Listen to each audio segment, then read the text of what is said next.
Hey, Beth, it's great to reconnect today. Thanks so much for coming on the podcast. Thank you, Nate. I appreciate what you're doing with the podcast to translate science to practical value. Well, I've been looking forward to this interview to learn more about star performers. And so you think about what you've learned about star performers, what would you most want to pass on to others? They're a lot more complicated than we think, right? So high performers really profoundly impact their coworkers, their collectives, their organizations, and not always in straightforward ways, in more complicated ways than I think we appreciate, right? They can inspire their peers to perform better, but they can also trigger some hidden negative dynamics in the workplace, and not just with their peers, with their superiors and in the collective. And so I've tried to do a series of studies and some research to understand when and why that happens. Really interesting. And I can think of my mind goes to sports. So many Sure. examples when you hire the star athlete and it doesn't always turn out well. So I'd love to hear some examples and when and why this works Sure, and doesn't work. absolutely. And sports is a great example. You certainly probably know more about sports than I do. But the dynamics in sports regularly translate to other different organizations, with those that I've worked in, those that I've studied. So real estate firms, management consulting, which was my former life, hospital systems, right? So we oftentimes get the star athlete, the top talented nurse, and we try to embed them into a collective, right? Increasingly, we're using teams as the major unit of work. You have to have interdependence with the people around you, especially as our jobs and the problems we solve at work get more complex. But embedding a star, embedding a standout in a collective can create really good things like peer learning, but it also can kick up a lot of competitive dynamics, status conflicts. And so, a couple of things that we know so far. Instead of just chasing after the top athlete or the great talent, you really need to think about the system in which you're embedding them. So don't just go after the star, kind of manage the mix.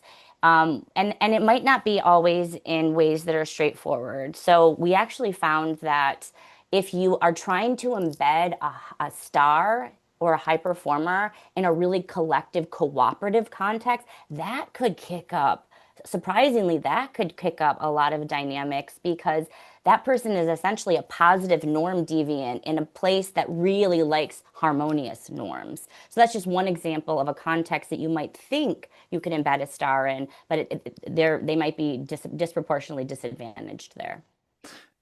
So this makes me think of a philosophy that I think is easy to adopt in management, in any sort of business organization. We've got to get the star because Hmm. that will help us. And what I like about your research is it gives anybody who has a counterpoint or a countervailing view on that of like, here are some things to think about because it's really not as easy as let's just get the best player, best person, best manager.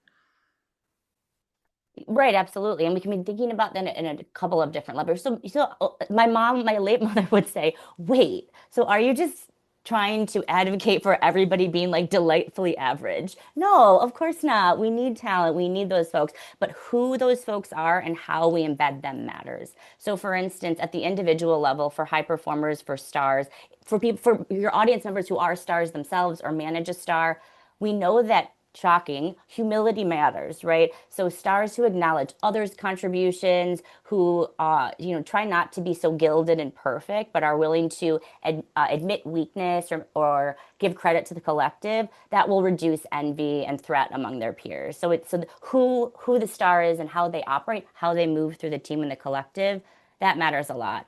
We also know that like you had mentioned before, too many stars in a team is a bad thing. A paper that I wrote with a good collaborator of mine, Matt Call, we at about the 20% mark, when you have like hot shots, high performers, stars, at about the 20% mark, we start to see some diminishing returns within the team, right? You get a lot more status competition, and there's too many sources of people to learn from that it's actually a star in those, an additional star in those contexts is not the rising tide that can float the boats around them.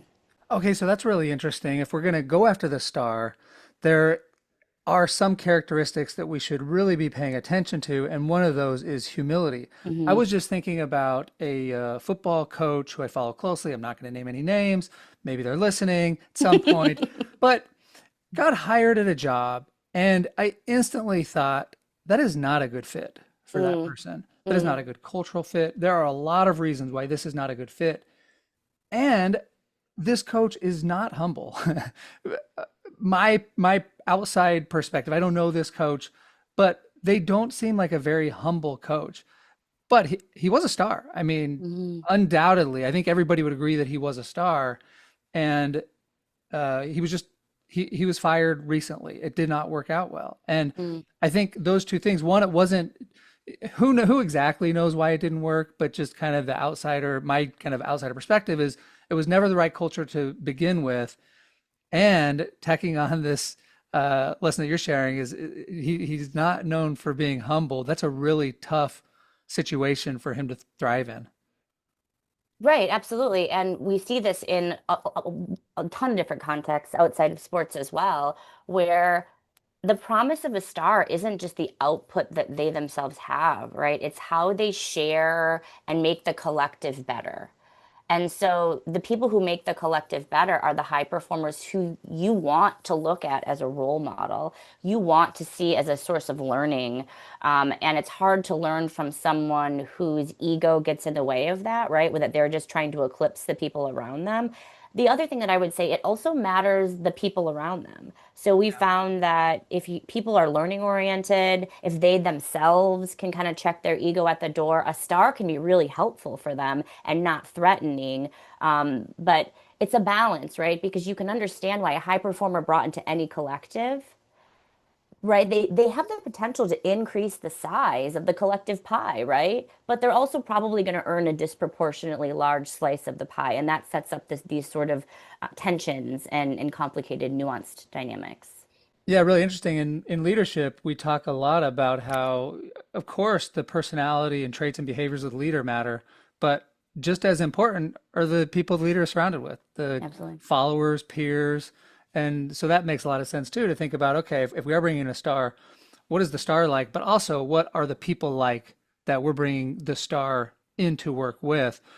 As you were thinking about, or as you were researching stars and performance, was there anything that really surprised you or was unexpected as you were going, as you were pursuing this research? It's a great question. I think I thought if you were, I came to this a little bit frustrated, candidly. In a former life, I was a management consultant and I was thinking in a very rational model. Like, we want high performers. We got to get these people. Why aren't we treating these people better? Why? This is the source of our competitive advantage. And I think that the complexity of the dynamics is what has surprised me. And that it doesn't, not everybody can be a star. We also differentiate this notion of star from high performer, right? And a high performer is someone who offers outsized contribution over whatever is valued within the organization. But we can layer that on. The difference in between a star and a high performer is they also have visibility and a strong network of people. And so the nuance of differentiating the people who just like make more widgets, see more patients, have more touchdowns, and the people who are really stars are is this their ability to bring the collective with them, build social networks where they're enabling other people, and then making sure that the people who are doing that also are given the attention and resources and visibility that they deserve.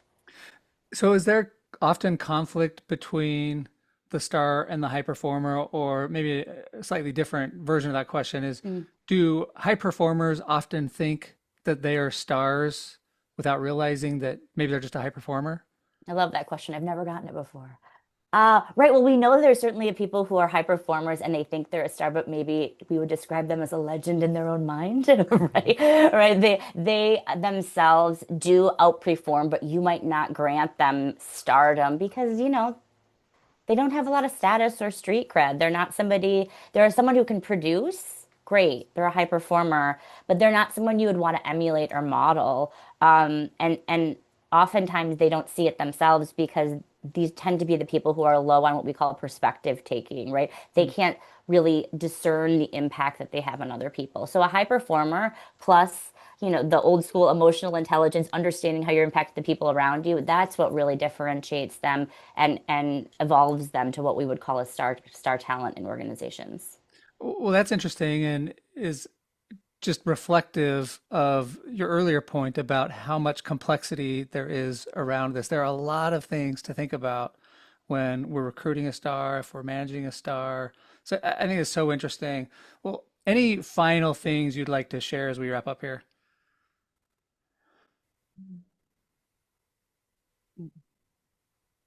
I think we want to. Wait, let me start again on this part. This is a great question. I want to just make sure I nail this. For your listeners, I think what I would love to emphasize about high performers and stars is that we can't just chase the standout. We really need to consider team composition, where we're embedding them. And so managers spend a lot of time recruiting and poaching people, or managers spend a lot of time recruiting and attracting people rather than pausing, listening to what the collective needs, listening to what this high performer is going to deliver in the organization, how they're going to move, and making sure that you are spending time around norms, around how people are supposed to interact with the people around them, right? We want to be designing our social systems and our reward systems really carefully so that we can help stars bring the best to their teams while mitigating some of these negative dynamics that are more likely to occur. We also, organizations can do more to understand why peers are leaving. Oftentimes, we think that high performers are leaving our organizations because they can, because there's more opportunity. They might actually be leaving because they're not treated well by their immediate social system. And if we could fix that, that might be a much cheaper solution to keeping top talent within organizations. Well, Beth, this is so interesting to me. You have persuaded me of the importance of being thoughtful about recruiting, managing, retaining stars, and how a simple rule that I know I could have easily fallen into of, we're just going after the stars. We're going to recruit the stars. We're going to retain the stars. And you persuaded me that it's much more complicated than that, and there are real benefits to being thoughtful about that approach. So thank you, Beth. This is great. Perfect for the podcast. I appreciate you coming on today. Thank you, Nate.